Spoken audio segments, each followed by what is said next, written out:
My husband, before he passed, had a son I never knew about. Now my daughter is eager to meet the brother she's just discovered. Last month, my world was shattered when I received the devastating news that my husband had died in a work-related accident.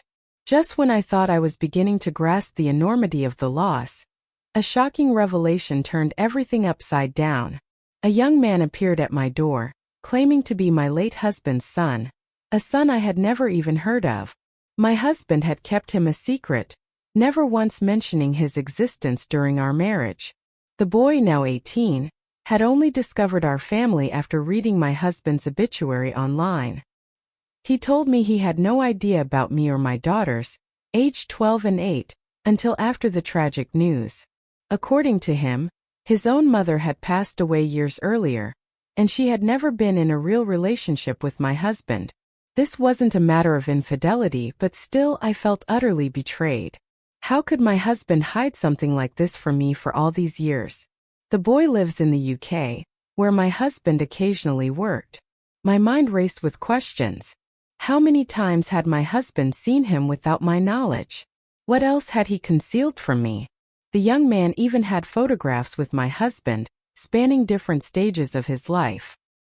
He explained that he was raised at a boarding school, and my husband would visit him on occasion. As much as I wanted to, I had no reason to doubt his account. He asked if he could attend the funeral. While part of me wanted to refuse, I felt like I couldn't deny him that.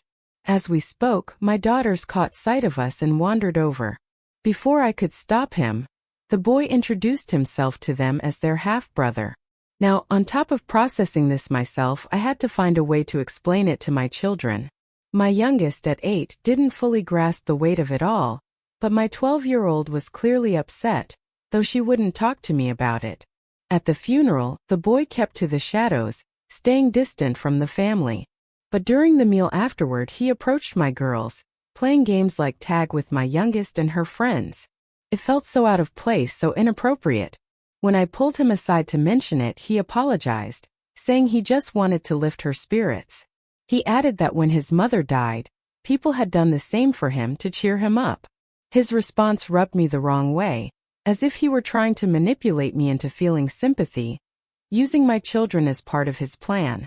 When I got the devastating news about my husband, my mom and sister came over to support me. Naturally, I shared the whole situation with them, and they were as shocked as I was. My mom raised a concern that the boy might be looking for money.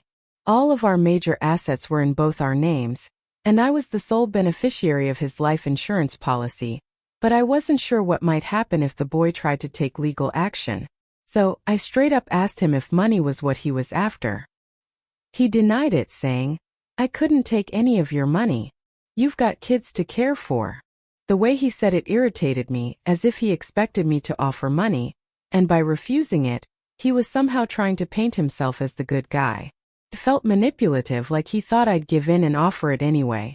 When I asked him what he really wanted, he said his only wish was to get to know my children because they're his sisters. In my mind, they might share blood, but he's still a complete stranger to them, regardless of any connection. Apparently, at the funeral, he told my 8-year-old that he planned to ask if he could take her and my other daughter to the aquarium. He got her excited before I even had a chance to weigh in. I finally agreed, but only on the condition that my mom or sister go along as well. I wasn't about to let my daughters go off with someone I barely knew, even if he claimed to be family. Throughout the following week, he took my girls out a few more times, to the park for ice cream and to the lake, always with my sister acting as a chaperone. While it was a bit of a relief, giving me time to cry and grieve with my mom, it still didn't sit right with me. When he left at the end of the week, my 8-year-old hugged him tightly, asking him not to go. He promised, "I'll come back soon." That was when I stepped in, telling him firmly, "I think it's best if you don't return." He looked hurt, and my daughter cried, but I was fed up with him making promises to my children without clearing them with me first. To my 8-year-old, this whole thing is like some exciting mystery from a TV show. A secret brother she never knew she had. She doesn't grasp the unsettling reality of her father keeping this boy a secret from all of us.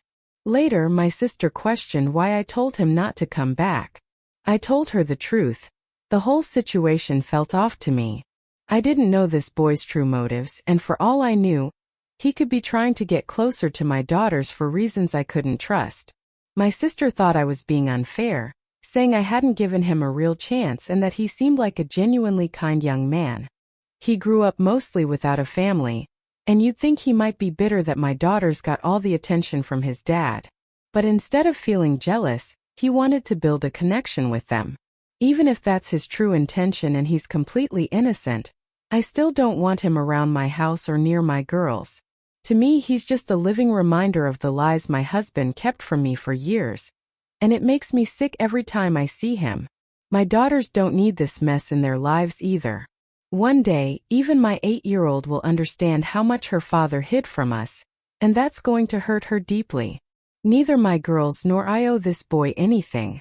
My sister disagrees. She keeps telling me that while I don't have to welcome him into my life, I shouldn't stop the girls from knowing their brother. She argued that social workers try their hardest to keep siblings together, because separating them can cause emotional harm. But I told her it's different here. My daughters only met him a week ago. It's not like they grew up together. My sister also said it's important because he's the only link they have to their dad's heritage. My husband was part Hawaiian with some white and Asian, so technically the girls and their brother share that background. But this boy doesn't even look Hawaiian, he looks white, and my daughters and I are black. Plus, he grew up in the UK and doesn't seem connected to Hawaiian culture at all. Personally, I believe culture is something you experience, not something dictated by genetics. My girls live in Oregon. That's their culture, not Hawaiian or African culture. I don't force myself or my kids to embrace African traditions just because of our ancestry. I thought my 8-year-old would eventually stop asking about her brother, and for a while she didn't mention him. But yesterday she brought him up again. Now I regret ever letting them spend time together. I wish I'd handled the whole situation differently, and I'm struggling with how to explain everything to my girls. My 12-year-old hasn't said anything about her brother, but she's been distant and withdrawn since her dad passed. I'm worried this whole thing is just adding to her stress, but she won't talk to me about it. I feel stuck and just need advice on how to move forward. Most people who've commented think I should let my daughters build a relationship with their brother. Some even asked why I didn't just get a DNA test. Honestly, I've considered it, but I'm not sure what good it would do. Whether it's positive or negative, I don't want him in my life or my daughters' lives. Even if a DNA test came back negative, it would just create more uncertainties. And she wasn't sure if it might bring up any legal issues where she'd end up owing the boy money from her husband's estate. If the test was positive, some commenters suggested that the boy could still be lying or trying to scam her. Personally, I don't think she's in the wrong. Call me suspicious, but I'd recommend getting a DNA test first. Something about the entire situation feels off. I wouldn't have even let my kids spend time with him. The way he talks does seem manipulative. For example, when he mentioned what people did for him after his mom died, that wasn't necessary to share during her husband's funeral, but he did. It almost felt like he was trying to make her feel guilty for setting boundaries, like he's subtly trying to gaslight her. He didn't flat out refuse the idea of taking her money either. Instead of saying, "No, I don't want your money," he said, "No, I couldn't take any of your money." Do you see the difference? It's like he's laying the groundwork for something more. Ever since she let him into their lives, he's been sticking around, constantly offering to take her kids out, but without her or another adult. That's a red flag. If his intentions were genuine, he would have made sure she, as the mother, was comfortable with it. Instead, he's ingrained himself in their lives through her kids, and that's concerning. There are warning signs all over this situation, and I think she needs to be more cautious. When people in the comments suggested it might be a scam, she updated her post. She explained how the possibility of this being a scam opened her eyes. Initially, she hadn't wanted to introduce him to her kids, but when he showed up with such shocking news, her children came in and asked what was happening. He took that moment to introduce himself before she could even figure out how to explain things to her daughters. He asked if he could attend the funeral, and she felt pressured to say yes. But then he used that as a way to get close to her kids. Afterward, he offered to take them out behind her back, and she felt like the bad guy if she said no. That bothered her, but she pushed it aside because she was grieving and not thinking clearly. Now she realizes she should have trusted her instincts from the start. The idea that scammers might target grieving families is horrifying, and she had no clue that kind of thing happened. She's since reached out to a lawyer to figure out how to verify the truth of his story and learn what her legal responsibilities might be regarding the boy. I'm planning to have a serious conversation with my sister to figure out if during their outings, he tried to dig for any personal information that could be used against me. On top of that, I've already started the process of getting therapy for both myself and my children. Edit. Some people have been making cruel remarks, and I don't think there's much more I can get out of this discussion, so this will be my final post on the matter. I thought about deleting the post but decided to leave it up to raise awareness that scammers can operate in such a convincing way that even outside observers might side with them. Looking back, I'm shocked I didn't catch on sooner. And I can't believe I allowed someone like that into my home or near my kids. It seems the goal wasn't to ask for money immediately but to gain trust and later use that to request money for a fake crisis. Some commenters explained how this type of scam works. If my daughter brings up her brother again, I'll have to tell her she was deceived. I don't want to have that conversation unless I'm certain, so I'll likely ask for a DNA test, birth certificate, and more proof. But first, I'm going to talk to a lawyer. Update.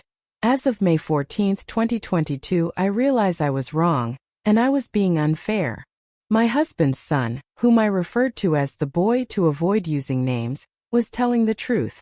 My husband wasn't listed on the birth certificate, but the DNA test confirmed he's related to my kids. He also had more pictures, cards, and even voicemails, tons of proof showing that my husband had been in regular contact with him. Apparently, the boy's grandparents were his legal guardians, and my husband would give them money under the table as child support. I remember my husband making large withdrawals before going overseas, and he told me it was because the stores there wouldn't accept his card. I wanted to believe it was all a scam because, in my mind, it was easier to accept that than face the reality that my husband had lied to me for years. But after talking more with his son, I found out my husband had been lying to him too. He told the boy he was a cowboy and a professional football player, and when his son Googled him and didn't find anything, my husband switched to saying he was a gangster who had been to prison, none of which is remotely true. I can't wrap my head around what would drive him to live such a double life. Lying to me, lying to his son, and not even raising him. It makes me question everything he ever told me. I'm left wondering if, had it been me who passed away, would he have abandoned our kids as well? I feel absolutely heartbroken for that boy. I've been in therapy, working through how to cope and find a way to forgive my husband, mostly for my own peace of mind. My therapist has helped me understand why I reacted the way I did to his son. Initially, I thought he was trying to manipulate me and my children, but what I actually sensed was that he wanted something from us, something we weren't in a place to give emotionally or otherwise. I felt drained, unable to offer anything, so I pulled back. But just because I withdrew doesn't mean he's a threat. My kids have been in therapy too. My 12-year-old has regular sessions, while my 8-year-old didn't take to it and has been out for now. A lot of people have shared their own experiences of being separated from family and the impact it had on them. I can't personally relate as genes don't hold much weight for me, but that doesn't mean I have to fully understand it to respect it. At this point, I don't feel ready to have any sort of relationship with my husband's son, and I doubt he wants one with me either. He seems almost afraid of me now, which makes me feel guilty. I never intended to scare or hurt him, but I'll allow him to visit if my daughters want to see him. My sister has agreed to keep supervising those visits. As far as the financial side of things, my lawyer advised me that there aren't many assets his son would have a claim to, since most were in both my and my husband's names. There are a few investment accounts that were in my husband's name alone, but luckily, that's not where the bulk of our savings are. I know some people think I'm heartless for being concerned about money, but I need to provide for my children, feed, clothe, and educate them. On June 12, 2023, I posted again, this time to a step-parenting group, though I don't really feel like a step-parent. I'm not sure if this is even the right space for me. When I've sought advice in other places, it felt like I was being attacked. I'm hoping the people here can understand what I'm dealing with. I didn't know my husband had a son until after he passed away. His son is 18 and lives in the UK, where my husband often visited him without ever telling me. What's worse is that he kept my daughters, who are now 13 and 8, a secret from his son as well. The son only learned about us after my husband died, and he came to my door to introduce himself. I was in shock, still grieving, and completely unprepared to process such a huge revelation. I let him get close to my daughters, but when he mentioned coming back for another visit, I reacted badly and told him not to return.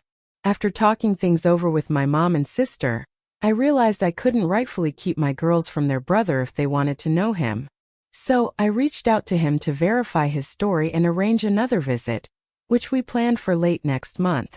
My sister had agreed to come help and supervise the interactions because honestly, I'm not ready to be around him, and I'm not sure I ever will be, even though I know my feelings are unreasonable.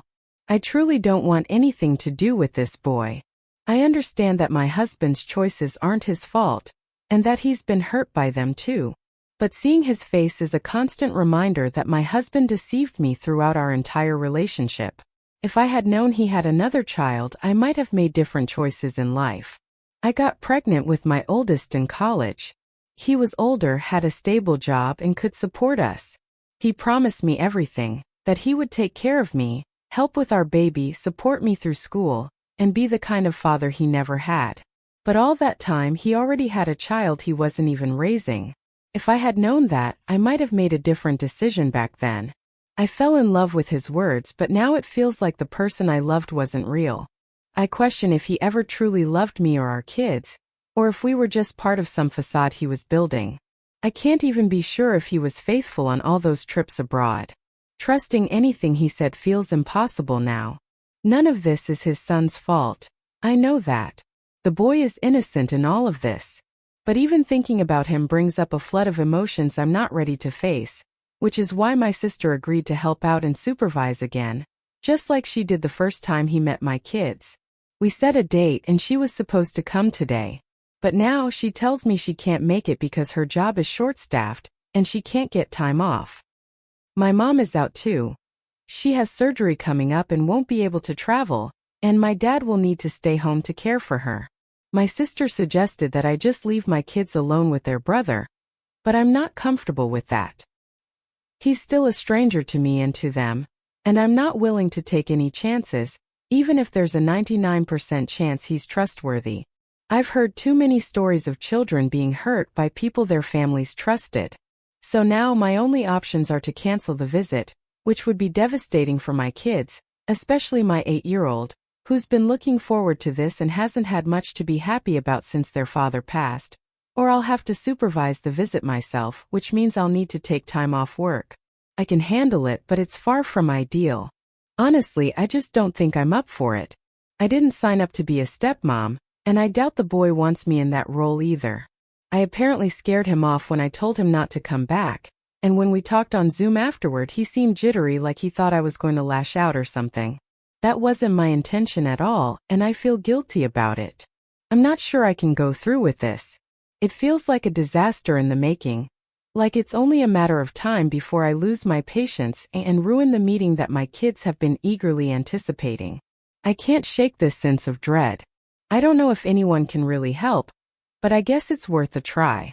I have therapy on Thursday, and I hope that will help me figure things out. Right now I just feel like I can't do it. It's embarrassing to even admit this to anyone, and when I try to talk to the few people I trust, it's always the same. Think about your kids, think about your husband's son, try to see it from their perspective. People seem to have more sympathy for my husband than for me. Maybe his actions were due to childhood trauma, maybe he had his reasons. But I'm exhausted from putting everyone else first, trying to be both parents for my kids. It feels like I'm hanging by a thread, and that thread is getting thinner by the day. Thank you for the kind words and advice. When I first posted, I was at my wit's end, close to breaking down. After getting some rest, I feel more hopeful that things will be okay. I'm considering some of your suggestions, like looking into professional babysitting or nanny services. My sister also offered to work remotely during that time so she could supervise while the kids spend time with their brother, maybe at his hotel, a McDonald's, or a library. It's not ideal though because they'd have to cancel some activities we'd planned. Canceling or postponing the visit is my absolute last resort. I won't rush into any decisions. I'll take a few days to think things over, talk to my therapist on Thursday, and have a clear plan by Monday. Maybe it's not completely impossible for me to supervise after all. I panicked because I didn't expect to and I wasn't ready, but with time I might be able to psych myself up for it. I've faced harder challenges than this before. And sometimes I just need to remind myself that I'm stronger than I feel. I'm really grateful for the kindness and respect I've found in this community. I wasn't sure if this was the right place to post, but you all have been far more understanding than other groups, and I truly appreciate that. This is an update I posted to our step-parents group on August 7, 2022. I don't think I'll post here again because I don't feel like a real step-parent, but I just wanted to thank everyone for their support when I was overwhelmed and panicking. You all gave me solutions when I couldn't see a way forward, and I wanted to let you know how the visit went. He stayed for about a week and a half before the visit happened. We had a few Zoom calls with him, me, and his grandparents to talk things through. I told him my sister wouldn't be able to supervise, and I was upfront about how nervous I felt about being the one to oversee everything. Honestly, I don't think he was thrilled about me supervising either. He felt more comfortable with my sister, and we both sensed that. But we decided to move forward with the visit anyway. We made some adjustments to the original plans when my sister was supposed to be there, but not many. We also worked out backup options in case things got tense and either of us needed some space. Knowing I had a way to step back if necessary was a huge relief and helped calm my nerves. All in all, things went better than expected. He and I stayed polite, and while there were moments I felt uneasy, it wasn't overwhelming. He got along well with my daughters, though there was one incident where the girls had a squabble, and when he stepped in to help, they both got upset with him. But it blew over quickly after they each had some time to cool down. I have to admit, he was really great with both my girls, especially my 8-year-old. She's been going through a tough time, even before her dad passed away. She's been struggling in school and dealing with multiple diagnoses, which has made her act out and become easily frustrated, even with me. I love her dearly and try my best, but she can be challenging. Yet, with her brother, it's like they connected on some deeper level. He patiently played along with her, reenacting scenes from her favorite movies and shows like Encanto, over and over again. It struck me that it's probably been really good for her to have an adult in her life who just enjoys being with her, with no expectations. Before he left, I gave him a thank you card, letting him know how much I appreciated his kindness and how much it meant to my daughter. I also told him that deep down I genuinely hope he stays a part of their lives. Overall, the visit turned out to be a positive experience, and I'm grateful we decided to go through with it. A big thank you to everyone who shared supportive comments. It made all the difference. This space has been a lot more understanding compared to other places where I've sought advice. Since then, OP hasn't posted any new updates regarding her daughter's brother, but when I reached out for an update, she responded on August 30, 2023. Thanks for your kind words. Things are more or less the same, but I'm learning how to manage it better as time goes on. I got my 9-year-old into equestrian therapy, which she seems to enjoy. We don't call it therapy though, to keep it light for her. It's probably helping her in some way, but I haven't noticed any major changes in her behavior or how she's handling things yet. She's still attending her old school, but if a spot opens up in the local charter school, I'm definitely going to make the switch. My 14-year-old is bouncing back a little quicker and seems to be enjoying her first year of high school. The school is pretty big and offers a lot of extracurriculars at low cost, which has been a good thing for her. She used to be involved in a lot of activities, but we had to cut back financially after my husband passed away, so this has been a nice change for her. My husband's son came for another visit last month, but it didn't go as smoothly. He brought his girlfriend along, and while she was polite, she didn't really connect with my girls. I think my 9-year-old felt a bit jealous because she had to share her brother's attention, and that led to some meltdowns and sulking. Overall, it wasn't the most enjoyable visit for anyone. Now my husband's son and his girlfriend are invited to Thanksgiving at my parents' house, so we'll see how that goes. At least I feel more comfortable with him being around this year. Last year it was really hard to even look at him because he was such a reminder of my husband's lies. I know none of this is his fault, but it was tough to separate him from that pain. This year I'm doing a little better.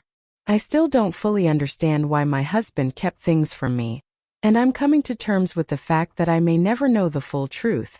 The best I can figure is that it was some kind of defense mechanism he developed during his time in foster care, a way to keep all the different families in his life compartmentalized. If that makes sense, he didn't maintain contact with anyone from his past, neither old foster families nor friends from those days. He didn't even mention them. When he did talk about it, he shared very vague, broad strokes of how bad the situation was, but never any real details. I always found that strange but tried to be respectful, understanding that his past was clearly painful. I wished he'd open up more but didn't want to push him. I don't know, and I guess I never will, but I have a gut feeling that it's all connected. Maybe it's just how he copes by keeping different parts of his life completely separate. After thinking about it endlessly, that's the only explanation I could come up with.